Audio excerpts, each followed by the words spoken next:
the most trusted anchor in America, the most watched anchor in America. Thank you for making World News Tonight with David Muir the #1 newscast in America. Time and temperature, brought to you by your local Honda dealer.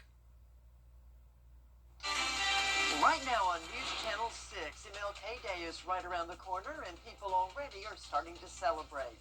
That story and much more as your News at 11 starts right now. Live from Television Park, this is WJBF News Channel 6 at 11. Good evening and thank you for joining us. I'm Mary Morrison in for Kim Vickers tonight. Well, we'll get to that local news in just a minute, but first, meteorologist Miller Hyatt. Mary. All right, a lot to talk about, Miller. Thank you. And as Miller just said, the CSRA is expected to see some wintry weather this weekend.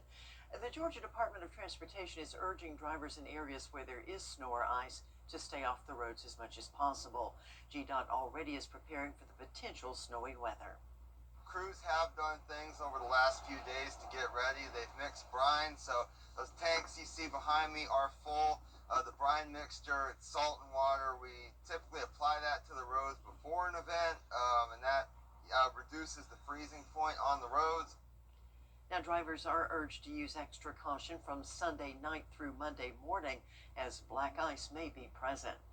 Some breaking news out of the NFL as the Atlanta Falcons announced they have hired Kevin Stefanski to be their head coach. Stefanski was named AP Coach of the Year in 2020 after leading the Cleveland Browns to their first playoff appearance since 2002 and first playoff win since 1994. He then went on to win it again in 2023 after they made the playoffs, finishing that season 11-6. Stefanski was let go by the Browns earlier this month following their second consecutive losing season. The Atlanta Falcons' new president of football and former quarterback Matt Ryan said in a statement, quote, Coach Stefanski is a team-first leader who puts a premium on accountability for everyone and a player-driven culture, end quote. Turning to tonight's crime report, 3 armed robbery suspects are still at large this evening. Chief Louis Blanchard with the Richmond County Sheriff's Office says a man was robbed on the 3500 block of Jack Kelly Road around 3 this afternoon. The victim got away and contacted law enforcement. Deputies and the SWAT team arrived at the residence where the incident occurred. Once inside, no suspects were found. Police say they did find evidence related to that robbery. Well, Monday is a national holiday honoring the late Dr. Martin Luther King Jr. Today, a parade was held in downtown Augusta to celebrate the legacy of the slain civil rights leader. WJBF News Channel 6's Francis Floresca has more. Happy MLK Day!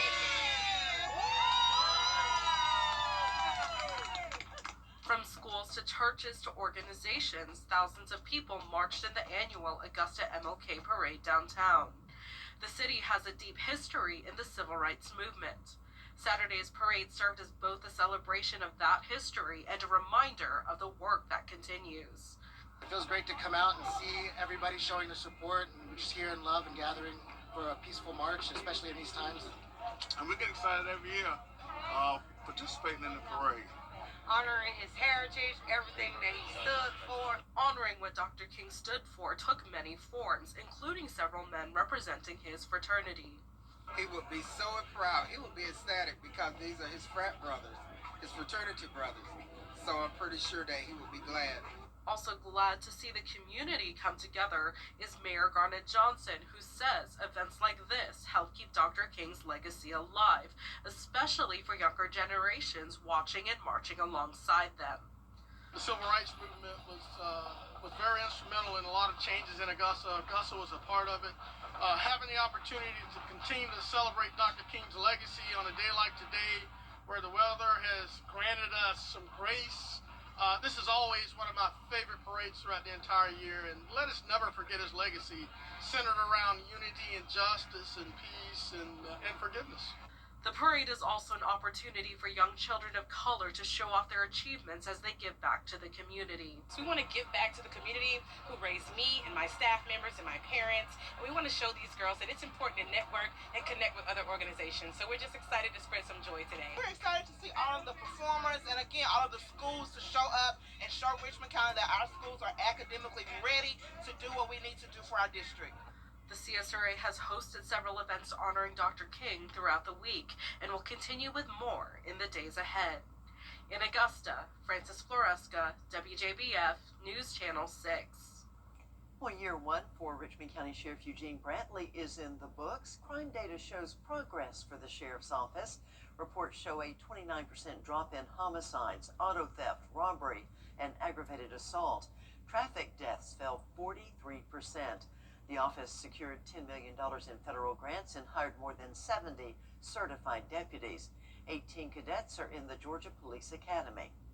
This profession has lost a lot of this glamour and stuff. Like, a lot of people are not wanting to be police officers now because of some of the things that's transpired in the past. And so it's exciting to, see younger people wanting to get back involved in law enforcement.